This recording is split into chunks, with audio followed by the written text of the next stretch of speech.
कि कोई भी इस राह पर बिना परीक्षा दिए नहीं बढ़ सका।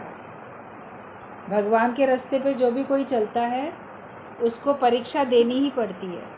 आप सोचो कि हम भगवान का नाम लें, ज्ञान पक्का करें, मोक्ष प्राप्त करें, हमारे सामने ना मुसीबतें ना आए, हमारे सामने दिक्कतें ना आए और हमारे सामने कोई परीक्षा ना आए, कोई विघ्न बाधा ना आए। मन ये सोचता है। तो अगर आपका मन ऐसा सोचता है तो गलत है। परीक्षा तो आएगी ही, और परीक्षा आपको एक नंबर ऊंचा उठाने के लिए आती है।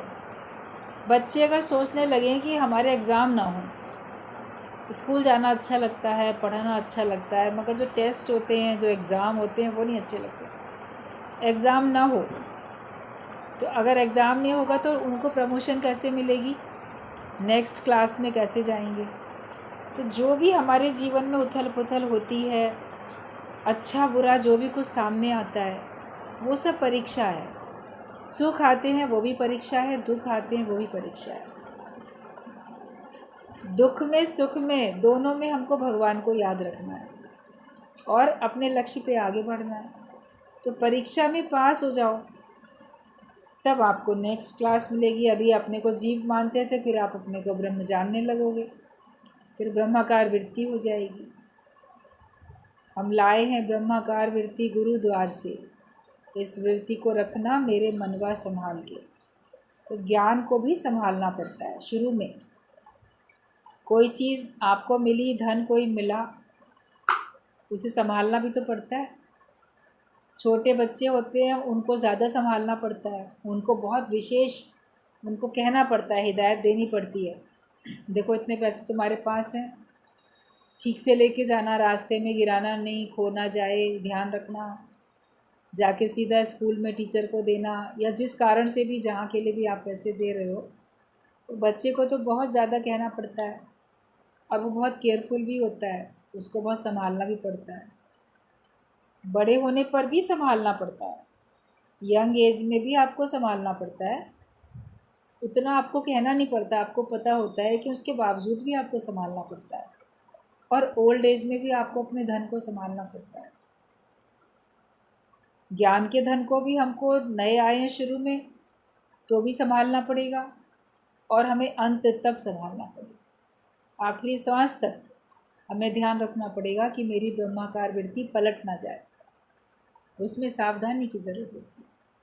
एक बहुत सुंदर दृष्टांत बताया जाता है इस बात के ऊपर कि एक संत के पास जब सब लोग ज्ञान के लिए जाते थे, और जैसे पहले होता था गुरु के आश्रम में गए, वहाँ रहेंगे, शिक्षा प्राप्त करेंगे, हर प्रकार की शिक्षा मिलती थी, ब्रह्म ज्ञान भी उसमें मिलता था। और फिर गुरु डिसाइड करके बताते भी थे कि हाँ तुम्हें ज्ञान पक्का भी हो गया है। और इतने समय के बाद रह के वो लोग वापस अपने घरों को भी वापस जाते थे। ज्ञान सबको मिलता था। एक शिष्य को काफ़ी दिन रहने के बाद लगा कि मुझे पूरा ज्ञान हो गया। गुरु ने भी कहा, बाकी लोगों ने भी कहा कि नहीं, हाँ अब इसको पूरा ज्ञान सही तरह से समझ में आ चुका है। तब गुरु ने कहा ठीक बात है, अभी तुमको एक आज्ञा और माननी है, वो पूरा मानो, तुम सीख गए हो, बड़ी अच्छी बात है। फिर उसके बाद तुम्हें अपने घर जाना होगा, पहले एक बात हमारी और मानोगे। मतलब ठीक बात है, जो बताएं। तो कहा ये जो सामने पहाड़ी है, ऊंची पहाड़ी थी, जैसे पहाड़ की तरीके से, ले इसके ऊपर चढ़ के जाओ ऊपर चोटी तक और वापस आओ, इतना ही करना है। बोला ठीक बात है गुरुदेव, जाता हूँ। बड़ी सावधानी से, फिसल ना जाए, गिर ना जाए, एक तरफ पहाड़ है, एक तरफ खाई है, थोड़ी सी भी अगर लापरवाही हुई तो खाई में गिर सकता है। जैसे जैसे ऊंचा पहुंचता है उतना ज़्यादा ही खतरा बढ़ता भी है, तो उतने ही ज़्यादा सावधानी की ज़रूरत पड़ती है। जितना ऊंचाई पे हम पहुंचेंगे उतनी हमको अधिक सावधानी की आवश्यकता पड़नी है। संभल के वो ऊपर पहुंच गया, वापस भी संभल के वो नीचे उतर के आया। गुरु देख रहे थे चुपचाप। जब वो वापस उतर के आ रहा था और जो कठिनाई थी वो उसकी अब कम हो रही थी नीचे उतरने में, खतरा कम हो रहा था। उतरते समय जब काफ़ी हद तक वो नीचे उतर आया और थोड़ा सा ही उसका उतरना भी रह गया था पहाड़ी के ऊपर से, तब गुरु ने कहा, बेटा सावधान, सावधानी से उतरना। तो वो उतर तो गया। फिर कहता है गुरु से कि गुरुजी, जब मैं बहुत ऊंचाई तक जा रहा था, इतनी कठिनाई थी, खतरा था, तब आपने मुझे नहीं कहा कि सावधान। लेकिन जब मैं नीचे उतर आया, अब वहाँ खाई भी नहीं है, केवल थोड़ा सा उतरना है शेष, उस समय आपने मुझे कहा सावधान। तब तो कोई कठिनाई भी नहीं थी, खतरा भी नहीं था। लास्ट में बोला आपने, मुझे पहले नहीं बोला। तब गुरु ने बड़ा अच्छा उत्तर दिया, बोले बेटा पहले तू खुद ही सावधान था। जब तू खुद ही सावधान है तो मैं तुझसे क्यों बोलूँगा कि तू भी सावधान होकर चल। लेकिन अक्सर क्या होता है, जब हमारी परीक्षाएं हमको लगता है पूरी हो गई और हम सारे खतरे, विघ्न, बाधाएं, माया के सारे जितने भी थे हथकंडे, उन सबको समझ के उनके चंगुल से अपने को आज़ाद कर पाए, हम जीत गए, हम पार हो गए, जब मन में ऐसे आने लगता है तब मनुष्य लापरवाह हो जाता है।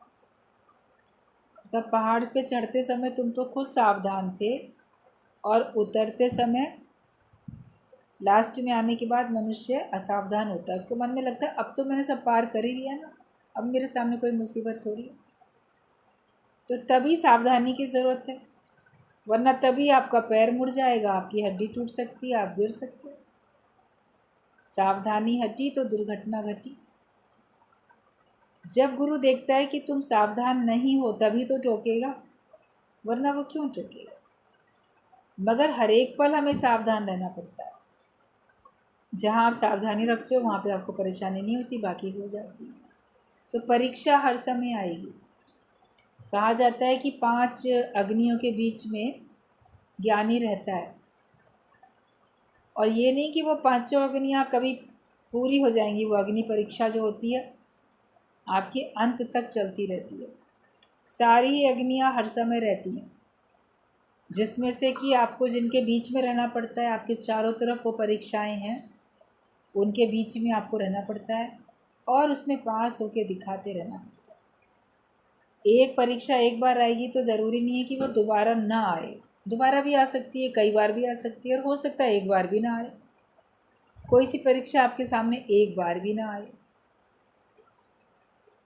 हर एक का एक सा नहीं होता है परीक्षा का क्राइटेरिया कि सबको सेम एग्ज़ाम, सेम क्वेश्चन, उनके आंसर देने पड़ेंगे जैसे और स्कूल में क्लासरूम में होता है। एक ही क्लास में सारे बच्चों को एक सा क्वेश्चन पेपर आता है। ब्रह्म ज्ञान की क्लास में अलग अलग प्रकार के लोग बैठे होते हैं, सबके पास अलग अलग प्रकार की परीक्षा आती है। जैसे भी बात बताई, तो परीक्षा किसी के पास अलग प्रकार की आएगी, किसी के पास अलग प्रकार की आएगी। उसमें स्थिर रहना वो हमारा काम है। रूप बदले हुए होते हैं, मगर अंदर का निश्चय तो आपका ब्रह्माकार वाला, वृत्ति वाला, ब्रह्म वाला, आत्मा वाला ही होना चाहिए, तभी आप पास हो पाते। कैसी भी परीक्षा आए उसमें अगर आप अपने स्वरूप में स्थित हो तो आप पास हो जाओ। काम, क्रोध, लोभ, मोह, अहंकार, ये 5 विकार हैं, और शब्द, स्पर्श, रूप, रस, गंध, ये 5 विषय हैं। इन्हीं से 10 से रिलेटेड आपके पास कोई ना कोई परीक्षा आएगी। इनसे बचोगे कैसे? जब अपने को ब्रह्म जानोगे। जब आपने अपने को देह माना तो इनमें से किसी के भी अधीन कभी भी हो सकते हो। जिस पल आप अपने को देह मानोगे उसी पल आप उसके अधीन हो जाओगे। दादा भगवान ने कहा कामिनी कंचन कीर्ति से बचो, तो कभी भी वो आएगी, सावधान हमको रखना। और अग्नियाँ जैसे हमारे अंदर में आती रहती है। जब सत्संग में हम आगे बढ़ते हैं तो कहा ना कि बिना परीक्षा दिए कोई आगे नहीं बढ़ सकता। जब आप ब्रह्म ज्ञान की क्लास में आने लगोगे, ज्ञान सुनने के लिए सत्संग में आना शुरू करोगे, तो सबसे पहले आपके परिवार वाले आपकी परीक्षा लेते हैं। घर के लोग लेते हैं ना परीक्षा, तो वो परिवार की अग्नि होती है, जो कि आपके ऊपर विघ्न बाधा डालेगी, आपके ऊपर सख्ती करेगी वो अग्नि। क्या करोगे जाके, क्यों जा रहे हो, तुम अभी से सत्संग में जाओगे तो हमारा नाम बदनाम होगा। घर वालों को पता नहीं क्यों इस बात की बड़ी चिंता होती है कि अगर उनके परिवार का व्यक्ति सत्संग में जाने लगेगा तो उसकी बदनामी हो जाएगी। पूछो भाई क्यों बदनामी हो जाएगी? तो बोलेंगे, लोग सोचेंगे शायद हम तुम्हें दुख देते हैं इसीलिए तुम सत्संग में जाओ, तुम घर में खुश नहीं रहते, शायद हम लोग तुम्हें दुखी करते हैं, सताते हैं, इसीलिए तुम सत्संग में जाओ। तो हमारी बदनामी होगी कि ये अपने घर वालों को सुख नहीं देता है, इसीलिए इसके घर के लोग जो हैं सत्संग की तरफ सुख की तलाश में जा रहे हैं या अपने दुख दूर करने जा रहे हैं। आम धारणा यही है ना लोगों के मन में, जो दुखी होता है वो सत्संग में जाता है, जो परेशान है वो सत्संग में जाएगा। किसी बात से भी दुखी है, चाहे वो घर वालों से दुखी हो या उसके पास पैसा ना हो, गरीबी से दुखी हो, किसी भी प्रकार से कोई दुखी है तो वो जाता है। तो वो कहते तुम सत्संग में जाओगे तो लोग समझेंगे हम तुम्हें दुख दे रहे हैं, तुम्हारा ध्यान नहीं रखते, तो इसलिए वो आपको रोकते हैं। और आपको रोकने के लिए आपको प्रलोभन भी देते हैं, चलो चलो यहाँ घुमा लाएं, ये खिला दें, ये पिला दें, ये तुम्हें गिफ्ट लेके दे दें, तुम्हारी फरमाइशें पूरी करें, ताकि आपका मन सत्संग से हट के, भगवान से हट के वापस उनमें लग जाए। उनको ये लगने लगता है परिवार वालों को कि परिवार में जो भी व्यक्ति जाता है सत्संग में, अब वो बाकी लोगों से प्रेम करना शायद बंद कर चुका है, और लोगों से उसका प्रेम ख़त्म हो गया, और वो फिर इसीलिए भगवान के ईश्वरीय प्रेम की तलाश में जाता है। तो वो और तेज़ ज़्यादा हथकंडा अपनाते हैं आपके मन को अपनी तरफ लगाने के लिए। आपके बड़े कभी प्रतिकूल भी चलेंगे और कभी बड़े अनुकूल भी चलेंगे। तो प्रतिकूलता में भी, अनुकूलता में भी, दोनों में समझो ये परिवार की ये अग्नि है, संबंधियों की अग्नि है, क्योंकि संबंधी हमको अपने संग बांधना चाहते हैं। मोह ममता में, अज्ञानता में, विकारों में, विषयों में, जिस प्रकार की रस्सी उनके पास है उसी से तो बांधेंगे। भाई गुरु के पास तो ज्ञान की रस्सी है, गुरु के पास तो प्रेम की रस्सी है, वो उससे प्रेम के बंधन में हम बंध जाते हैं, ज्ञान के बंधन में बंध जाते हैं, तो अज्ञानता से हमारा छुटकारा हो जाता है। तो वो लोग जो संबंधियों की अग्नि है वो आए दिन आपको जलाती है, उससे आप पार हो जाते हो कि आप समझ जाते हो कि ये इनका तरीका है, हमें किसी भी हालत में अपना नियम तोड़ना नहीं है, जो होगा देखा जाएगा। कोई राज़ी से आने दे तो आएंगे, नाराज़गी से ना आने दे तो भी आएंगे। तो जब आपका नियम बन जाता है तो वो लोग भी आपके पीछे पीछे आके आपको ऑब्ज़र्व करते हैं, देखना शुरू करते हैं। पहले तो विघ्न डालेंगे, रोकेंगे, प्रलोभन देंगे, नहीं मानोगे तो फिर आपको देखेंगे कहाँ जाते हो, हम भी देखें सुने, समझ लेंगे। फिर उनको समझ में आ जाता है कि ये रास्ता बड़ा अच्छा है। जिसके ऊपर ईश्वर की कृपा होती है और जो अपने ऊपर भी कृपा कर लेता है, तो वो खुद भी ज्ञानवान बनने के लिए सत्संग में साथ में आना शुरू कर देता है। लेकिन कोई मान लो स्वयं नहीं भी आते हैं संबंधी परिवार के लोग, तो वो आपके ऊपर अब अंकुश रखना, विघ्न डालना छोड़ देते हैं, आपको सहयोग करने लगते हैं। विघ्न ना डालना भी सहयोग करना ही होता है कि हमने इसके ऊपर अब विघ्न नहीं डाला, मतलब हमको ये सहयोग करना है। खुद नहीं आता है सत्संग में, आपको तो आने देता है, आपकी तो हर बात जो भी ज्ञान से संबंधित है वो आपकी मान ली जाती है, तो वो भी सहयोग करना ही हुआ। तो मन को लगता है कि संबंधियों की अग्नि, परिवार की अग्नि जो थी पहले पहले यही हमको जलाती है। मन छटपटाता है कि मेरे ऊपर बड़े बंधन है, अंकुश है, मैं इससे छूटूं। तो इसके लिए आप करते हो पुरुषार्थ, प्रयास करते हो, तो छूट भी जाते हो, मन खुश हो जाता है कि चलो घर वालों ने ना टोकना रोकना बंद कर दिया, और अब वो हमको सत्संग में आने जाने में कोई एतराज़ नहीं रखते, हमको सहयोग करते। तो आप निश्चिंत हो जाते हो अपने संबंधियों के, परिवार वालों की ओर से। फिर क्या देखते हो कि समाज की अग्नि, घर वालों ने बोलना बंद किया तो बाहर वाले बोलते रहते हैं, अभी से क्यों जाते हो, अभी कोई तुम्हारी उम्र है जाने की, अभी घर देखो, गृहस्थ देखो, बाल बच्चे देखो, पढ़ाई देखो, नौकरी देखो, दुनियादारी देखो, जगत के सुख देखो। तो ये सब होता है कि अभी से क्यों जाते हो। फिर उनको उनकी बातें टोकनी, लोक लाज तो तब छोड़नी पड़ती है। लोग क्या कहेंगे, सत्संग में जा रहे हैं तो फिर जा रहे हैं सत्संग में, आप आना शुरू ही कर देते हो, लोगों के कहने की परवाह नहीं करते। फिर लोग बोलेंगे ठीक है, जब इनके घर वाले ही नहीं इनको कहते हैं तो हम क्यों बोलें।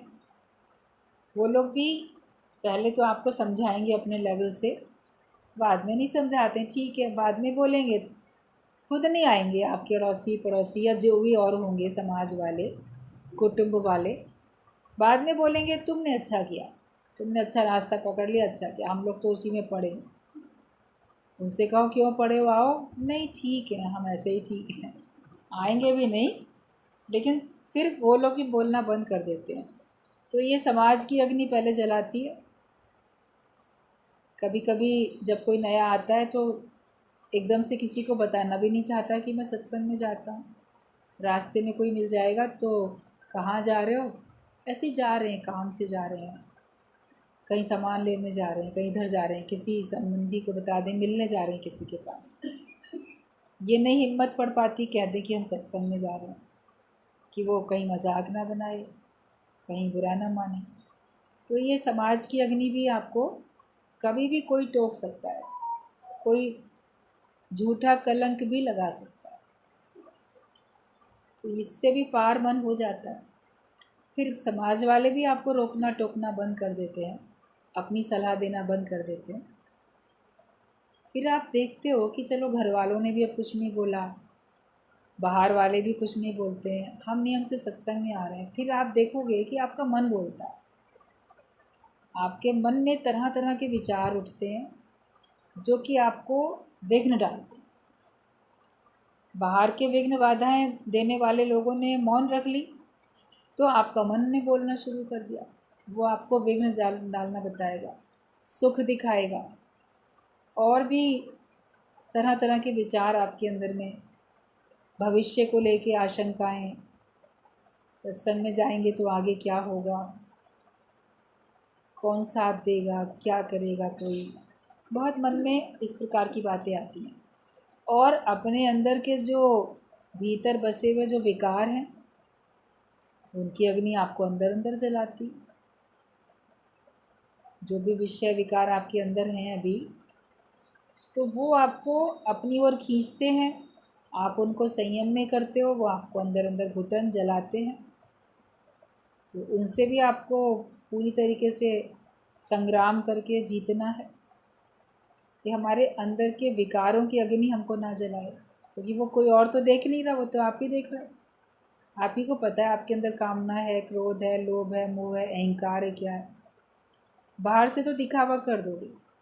भगवान कृष्ण ने बोला है कि विषयों का, भोगों का चिंतन करना उनको भोगने से भी अधिक खराब है। तो मन में चिंतन चल जाते हैं, कोई कैसा शब्द बोलेगा तो दुखी हो जाएंगे, प्रशंसा का बोलेगा तो मन बड़ा खुश, किसी का शब्द, स्पर्श, रूप, रस, गंध, ये सब जो हैं पांचों विकार, पांचों विषय, इनका अंदर में कितना मनन चिंतन चलता रहता है। उसमें भी आपको सावधानी यही रखनी पड़ती है कि मैं ब्रह्म स्वरूप हूँ। हर अग्नि से बचने के लिए अपने को ब्रह्म जानना ही पड़ता है। देह मानोगे तो संबंधियों की, परिवार की अग्नि में भी आप फेल हो जाओगे, देह मानोगे तो समाज की अग्नि में भी फेल, और देह मानोगे तो विकारों की अग्नि में भी हम फेल हो जाते हैं। वो हमको अपने चंगुल में कोई ना कोई विकार ले लेता है। आप अपने विकारों को भी कंट्रोल करते हो ज्ञान से, ये तपस्या होती है, तप करना पड़ता है। इससे कोई अग्नि में तपता है ना, ऐसे तपस्या में तप करना पड़ता है, जिसमें हमारे अंदर के सारे खोट ख़त्म हो जाते हैं, और उस खोट को दूर करके फिर आपका महसूस होता है आपको कि मेरा एक शुद्ध स्वरूप मेरे सामने है, जिसमें किसी प्रकार का कोई खोट नहीं, कोई विकार नहीं, और मैं बड़ा शांत शीतल हो चुका हूँ। विकारों की अग्नि से भी आपका एक तरीके से आपको लगता है कि मेरा जैसे छुटकारा मुझे मिल गया और मैंने उसको जीत लिया। फिर आपके अंदर के विकार आपको नहीं जलाते, मगर आप गुरुवान हो, गुरु है आपके सामने। फिर आप देखोगे कि गुरु की बड़ी परीक्षाएं मेरे लिए ली जा रही हैं गुरु के द्वारा। वो गुरु की अग्नि होती है जो कि आपको बार बार टोके, कभी आपकी गलती है तो टोकेगा, कभी आपकी गलती नहीं है तो भी वो आपको टोकेगा।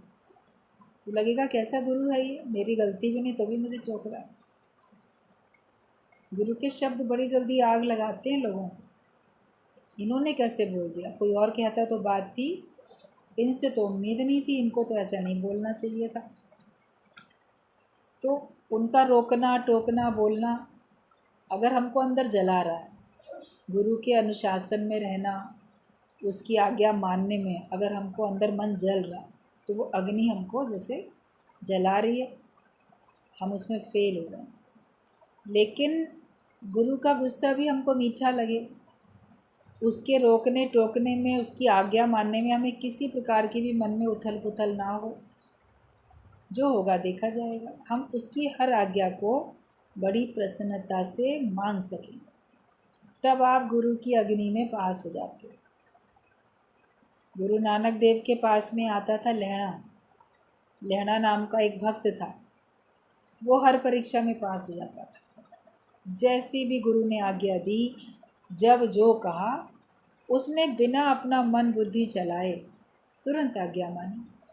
आज्ञा मान सदा सुख पाए। उसको वही आज्ञा मानने में प्रसन्नता मिलती थी।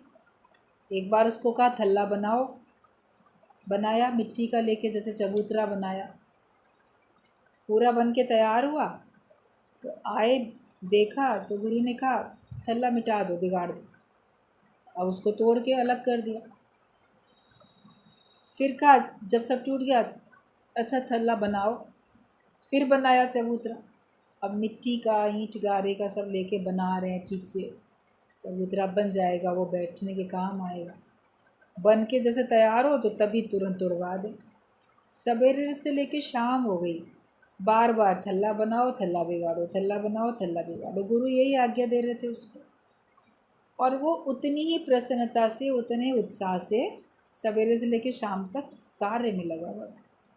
बाकी शिष्यों ने कहा कि अरे क्या हो गया, गुरु बार बार ऐसे, उन लोग का मन चल रहा है, आखिरकार इसमें कमी बताएं, अगर बनाया है तो उसमें कमी क्या है वो बताएं, कि दोबारा से तोड़ के बनाना है, यहाँ ये ऐसा रह गया वैसा रह गया, वो भी नहीं बता रहे हैं, कोई कमी भी नहीं है। तो उसको पूछा गुरु नानक देव के आज्ञा को मानने में तुमको इतनी प्रसन्नता हो रही है, तुम्हें उलझन नहीं हो रही है, गुरु तुमको बार बार ऐसा कह रहे हैं। तो लहड़े ने बड़ा अच्छा जवाब दिया, बोला मैं तो आज्ञा मानने आया हूँ, मैं तो सेवा के लिए आया हूँ, मुझे जो सेवा मिल रही है वो मैं कर रहा हूँ। बनाने की मिलती है बना दी, तोड़ने की मिलती है तोड़ दी, इसमें मेरा क्या। मैं तो गुरु की आज्ञा का पालन कर रहा हूँ। मुझे आज्ञा मिली, सेवा के लिए चुना, मैं इसी बात में खुश हूँ। बनने या बिगड़े उनका है, वो जाने, मैं तो इतना भी नहीं सोचता।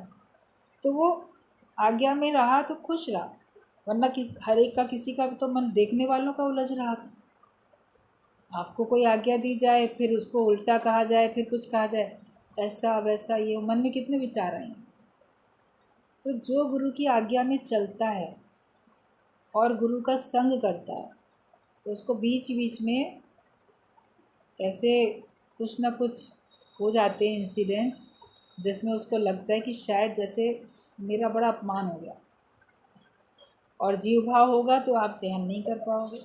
गुरुजी कई बार ये बात बोलते थे, कहते थे किसी को कुछ कहो, जो जितना पुराना सत्संगी हो जाएगा ना, जितना कई साल से आने वाला, वो भी अगर उसको कभी कुछ टोक दिया, कह दिया, सबके सामने हमें कह दिया, हमारी इंसल्ट हो गई, उसके मन में ये आएगा और झट से अपना पर्स उठा के चल पड़ेंगे कि हम अपने घर जा रहे हैं। कि हमारा घर नहीं है क्या? हमारा तो घर है ना, जाके रहेंगे, हम क्यों तुम्हारी आज्ञा माने। जैसे हर एक को अभी उसने अपना जगत जलाया ही नहीं, अभी उसका कुछ है मेरा कहने को, तब तो चले जा रहे हो झट से, क्या मेरा घर नहीं है क्या जो मैं जा रहा हूँ। तो फिर 1 सेकंड में आप अपना जो कहते थे कि आप ही हमारे सब कुछ हो, तुम ही हो माता पिता, तुम ही हो, तुम ही हो बंधु सखा, तुम ही हो, जो कहते थे 1 सेकंड में सब भूल जाता है। जहाँ मन को लगता है मेरा अपमान हुआ, और आप गुरु को हमेशा के लिए भी छोड़ के चले जाते हो। तो गुरु की अग्नि में रहना मतलब गुरु का संग और सांप का डंक। सांप का डंक सरल है, गुरु का संग उससे भी कठिन, क्योंकि सांप तो एक ही बार डंक लगाएगा, गुरु तो हर पल लगाता है समझो। तो ये गुरु की जैसे कि अग्नि, इसके बीच में भी रहना पड़ता है, और इसमें हम शीतलता में रहें, वो अग्नि हमें जला न सके। आज्ञा मानते चलें, अनुशासन में रहने में, आज्ञा में रहने में मुझे अंदर में सुख मिले, तो गुरु की अग्नि से आप पार हो जाते हो। आपको प्रेम होता है अगर, तो आप उसमें पार हो जाते हो। फिर आती है 5वीं अग्नि, शिष्यों की अग्नि। अब शिष्यों में काफ़ी हद तक तो आपके गुरु भाई होते हैं जो गुरु के शिष्य हैं, वो आपको अपने हिसाब से चलाएंगे, कहेंगे, तो मन बोलेगा गुरु मुझे कहे तो कहे, इन लोग को क्या अधिकार है, ये तो गुरु के शिष्य हैं ना, मेरे थोड़ी हैं शिष्य, या ये मेरे गुरु थोड़ी हैं, मैं एक गुरु की मानूंगा कि इन सब की मानूंगा। मगर दूसरों की बात मानने में आपको मन में परेशानी ना हो। किसी ने किसी बात पे अगर आपको टोका, किसी गुरु भाई ने भी आपको टोका, आपसे कोई बड़ा है, सीनियर है या जूनियर भी है, आपकी कोई मिस्टेक किसी ने देखी और उसने आपको टोका, तो जीव भाव होगा, श्रेष्ठता का अभिमान होगा, तो आप एकदम से आपको दिक्कत परेशानी आएगी, तुरंत क्रोध करोगे या अहंकार से, अभिमान से, हट से, ज़िद से बोलोगे कि तुमसे क्या मतलब है, हम अपना देख रहे हैं, हमारा हम जाने, हमारा गुरु जाने। जैसे बड़ा कठोर सा भी जवाब कभी आप दे सकते हो, मगर वो सब तभी करोगे जब आपके अंदर में जीव भाव है। और जो गुरु के शिष्य हैं वो भी आपको रोकेंगे, टोकेंगे, और निष्काम कार्य करने के लिए गुरु आपको प्रेरणा देता है हर एक को। तो आप अपने गली मोहल्ले इधर उधर कहीं कहीं भी सत्संग सुनाते हो, और वो आपके अंदर गुरु का भाव रखते हैं, और आप भी उनको अपने शिष्य के तौर पे देखते हो। कभी वो भी आपको कुछ बोलेंगे, समझाएंगे, उल्टा सीधा कुछ आपको व्यवहार आपके साथ करेंगे, जीव भाव आपका होगा, तो ये शिष्यों की अग्नि आपको जलाएगी। फिर और तकलीफ़ होएगी, कभी कोई आपको छोड़ के चला जाएगा, पहले आपसे सुनता था, फिर मान लो वो कहीं और सुनने लगेगा, बड़ा खून जलेगा उस समय। मैंने इसको इतनी सुनाया ज्ञान, इतनी इसके साथ मेहनत की, इतना इसको प्रेम किया, इतना इसके लिए आया गया, इतना इसको लिया दिया, तो भी ये मेरा नहीं बना और किसी और की आज्ञा में चलने लगा, दूसरे का सुनने लगा। तो ये शिष्यों की अग्नि होती है जो कि आपको जलाती है। फिर उनके पीछे पीछे जाओगे, फिर उनको रिझाने की, मनाने की कोशिश करोगे। एक बार कोई आई सत्संग में, नई सत्संगी थी, किसी दूसरे शहर से आई थी, तो उसने गुरुजी से अपनी बात बहुत सारी कही, जहाँ जिस एरिया में, जिस शहर में वहाँ सुनती थी सत्संग, जो उसको सुनाती थी वो भी गुरुजी के पास ही आती थी, गुरुजी के कहने से तो कोई सुनाता है जहाँ तक।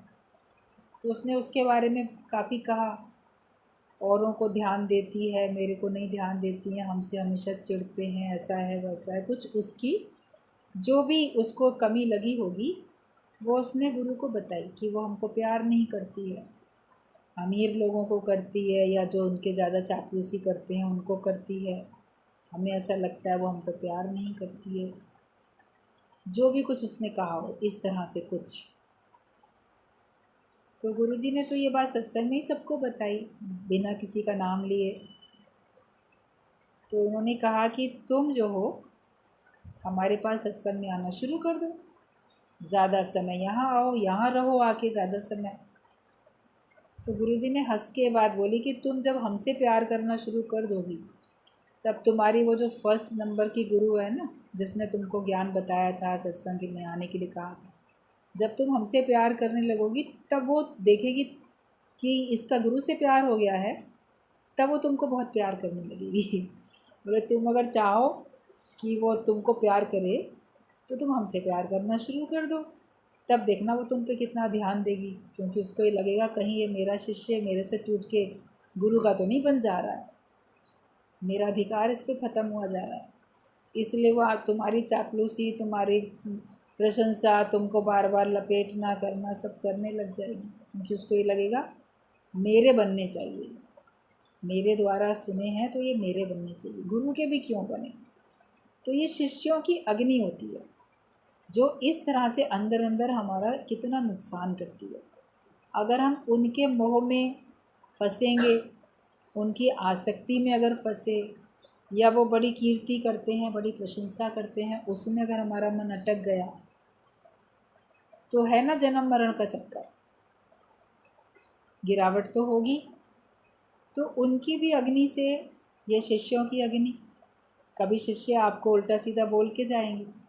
क्राइस्ट के ही एक शिष्य ने उसको क्रूसीफाई करा दिया, मगर उसको बुरा नहीं लगा, क्योंकि वो तो उससे उपराम था। उसने तो उसके लिए भी कहा कि इनको भगवान सब माफ़ करें, क्योंकि ये जानते ही नहीं है क्या गलती कर रहे हैं। क्राइस्ट ने तो माफ़ी किया ना सबको। तो ऐसे आपके द्वारा सुनाए गए जो थे शिष्य, वो या गुरु के द्वारा जिन्होंने सुना वो शिष्य, वो सब आपकी परीक्षा लेते हैं। उनसे भी उपराम हो जाओ कि आया हूँ जग में मैं ही एक अकेला, कोई बनेगा तो अपने लिए, नहीं बनेगा तो अपने लिए, हमें तो अपने आप को बनाना है ना, हम क्यों अधिकार भावना रखें, हम प्रेम में रहें। तो ये 5 अग्नियों के बीच में ब्रह्मज्ञानी रहता है, और ये चारों तरफ रहती हैं और आजीवन रहती हैं। ये नहीं सोचो कि एक पार हो गई तो दोबारा नहीं आएगी। संबंधियों ने आज बोलना बंद कर दिया तो एंड में कभी नहीं बोलेंगे, कभी बाद में बोल सकते हैं। समाज आज नहीं बोलता है, कभी आप बाद में बोल सकता है। आपका मन आपके विकारों की बात कभी आज नहीं बोलता, आगे कभी बोल सकता है। गुरु आज नहीं टोक रहा, कभी आगे टोक सकता है। शिष्य कभी आज आपके बनेंगे, कभी आपके नहीं बन सकते हैं, आपको टोक सकते हैं। ये कभी भी होता रहेगा, लेकिन इन सब से हमको बचना है। जब अपने को हम ब्रह्माकार वृत्ति में रखेंगे, तो ये परीक्षाएं होती हैं हमारी, ये सबके आगे आती हैं, और इन परीक्षाओं में जो पास हो जाता है वो ही मुक्त होता है। मुक्ति को इतनी सरल थोड़ी है। ऐसे तो लोग बहुत सत्संग सुनाते हुए दिखते हैं, और बड़े जैसे कि सांसारिक कार्यों में लिप्त और अपराधों में भी लिप्त दिखते हैं। अभी कल थोड़ी सी देर ऐसे टीवी न्यूज़ चल रही थी, देखा तो जो अभी पैरोल पे छूटा है वो राम रहीम, वो अब ऑनलाइन सत्संग कर रहा है, और सारे नेता उसके पास जा रहे हैं, और भीड़ इतनी लगी हुई है, सारे शिष्य उसकी बड़ी जय जयकार कर रहे हैं। मौखिक तौर पे तो बड़ी अच्छी बातें बोल रहा है, जो कि हत्याओं के प्रूफ मिल गए, हत्याओं के इल्ज़ाम में, रेप के, बलात्कार के इल्ज़ाम में, और भी कई साधुओं को ऐसे ख़राब करने के, कैसे नपुंसक बनाने, पता कितने कितने थे उसके हैं, जिसमें वो पकड़ा गया है, और अभी वो जेल में ही है। वो अभी थोड़े दिन के लिए छूटा है, मगर उसके बावजूद भी वो इस प्रकार के सत्संग, कैसी हिम्मत पड़ जाती है ज्ञान की बात मुँह से बोलने की, करने की। तो दुनिया में तो बहुत कुछ है, कथनी और करनी में बड़ा अंतर है। तो क्या ऐसे लोग, क्या आप समझ सकते हो कि ब्रह्मज्ञानी की श्रेणी में आ सकते हैं, कहे जाएंगे, या ये मुक्त होएंगे क्या? जिनके कर्म इतने निकृष्ट हैं तो वो कैसे मुक्त हो सकते हैं? और भी कई हैं, वो तो कभी टीवी में जिन जिन के बारे में पता चलता है, जनता उनको जानती है, मगर कितने ऐसे होते हैं जो अभी मीडिया तक, जिनकी नज़र मीडिया की नहीं गई होती जिनके ऊपर, या उनके अपराध अभी उजागर नहीं हुए होते हैं। चल रहे हैं दुनिया में, सब चल रहा है। तो सत्संग सुनना या सत्संग सुनाना बड़ी सरल बात है, लेकिन उस पर स्थिति बनाना, ब्रह्म में ब्रह्माकार वृत्ति बनाना, ब्रह्म में स्थित होना, इसमें बल लगाना पड़ता है।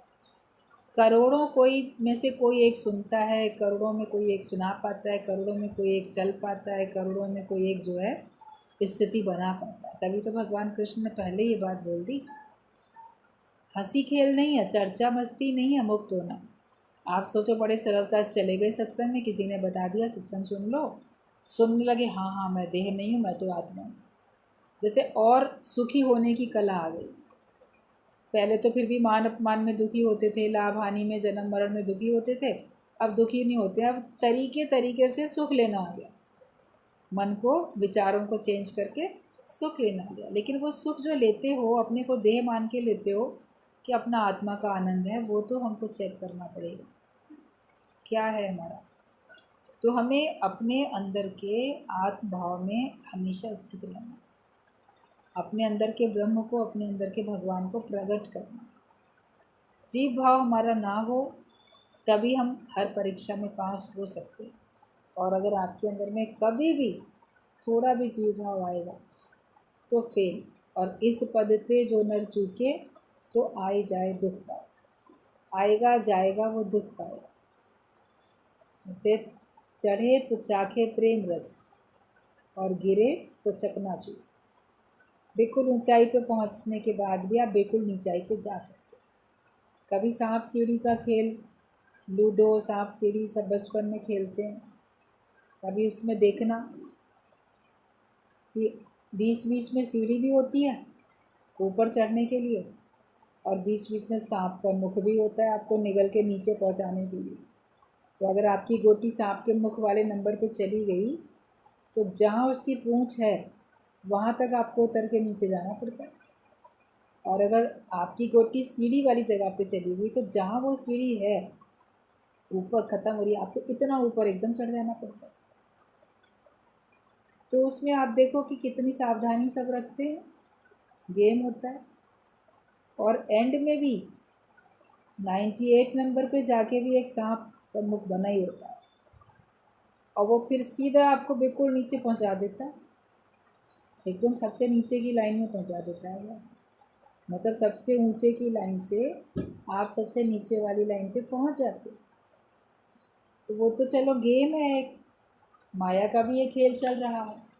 तो माया का जो ये खेल चल रहा है, सावधानी नहीं रखोगे तो बिल्कुल ऊंचाई से बिल्कुल नीचाई पे चले जाओ। गुरुजी कहते थे फिर शुरू से ABCD पढ़नी पड़ेगी। अभी दूसरा जन्म लोगे तो शुरू से तो पढ़ना पड़ेगा ना। और पता नहीं वो मनुष्य जन्म फिर कब मिलेगा, कितनी योनियों के बाद मिलेगा, कितने वर्षों के बाद मिलेगा, ये भी पता नहीं। सावधानी रखो हमेशा कि कोई भी इस राह पर बिना परीक्षा दिए नहीं बढ़ सका। राह में कभी कांटे कभी फूल मिलेंगे, जो आपके काम की बात है उठा लो। कांटे फूल सब मिलेंगे, जो हमारे काम का है उसको उठाओ, जो हमारे काम का नहीं उसको छोड़ दो, जो काम का नहीं उसको छोड़ दो। ज्ञान ग्रस्त से भागने का नहीं है, प्यार से रास्ता निकालो। हर व्यक्ति प्यार की भाषा बोलता है और समझता भी है। किसी का भी हाल चाल पूछो तो प्रेम से पूछो, अपने पराये का भेद दिल में नहीं होना चाहिए। तो परीक्षा आपकी होती रहेगी, हर परीक्षा में पास होना है। जो भी परिस्थिति आती है, जो मेरे लिए उपयुक्त है, जिससे मेरी उन्नति हो उसको ग्रहण करें, और जिनसे हमारी उन्नति नहीं है उनको हम छोड़ते चले जाएं। प्यार से रास्ता दो। सत्संग में भी आगे बढ़ो तो घर गृहस्थ छोड़ने का ज्ञान थोड़ी है, भागने का नहीं, जागने का ज्ञान, आत्म जागृति में आने का ज्ञान। आप प्रेम से रास्ता लो, अपना प्रेम का स्वभाव तो नहीं छोड़ो। संत ना छोड़े संतई, कोटिक मिले असंत। घर में भी और सबके साथ भी व्यवहार प्यार का हो, और जो मुख से भाषा शब्द निकलें वो प्रेम वाले निकलने चाहिए। तो हर व्यक्ति प्यार की भाषा बोलता तो है, मगर हर एक के साथ नहीं बोलता है। ज्ञानी हर एक के साथ प्रेम की भाषा बोलता है, और हर एक कोई प्रेम की भाषा सुनना भी चाहता है। आपका मन भी तो प्यार से कोई बोलेगा तो आपको अच्छा लगेगा। तो इसके लिए प्यार से रास्ता निकालो, और किसी का भी हालचाल अगर पूछना है तो प्रेम से पूछो। कभी बड़ा टोक ताना लगा के भी लोग पूछते हैं, आज कैसे हमारी याद आ गई, आज कैसे सूरज पश्चिम से निकल आया, ये सब ऐसे बोलते हैं, बड़े ताने भी मार देते हैं, कभी प्यार में अपनेपन में, लेकिन कभी किसी को बुरा भी लग सकता है। या आज सब मतलब पड़ा तो आ गए, ऐसे से नहीं बोलो। हालचाल पूछो तो प्रेम से ही पूछो, प्रेम से ही आगे बढ़ पाओगे, प्रेम से ही रास्ता मिलेगा, और प्रेम से ही परमात्मा मिलेंगे। है प्रेम जगत में सार, सार वस्तु को ग्रहण करो और सब असार वस्तु को हम छोड़ते चले जाएं। सबसे हमारा अंदर से अपनेपन का भाव हो और प्यार ही प्यार होना चाहिए। जैसे भाषा रखते हैं बताओ, जैसे बोलते हो तो कैसे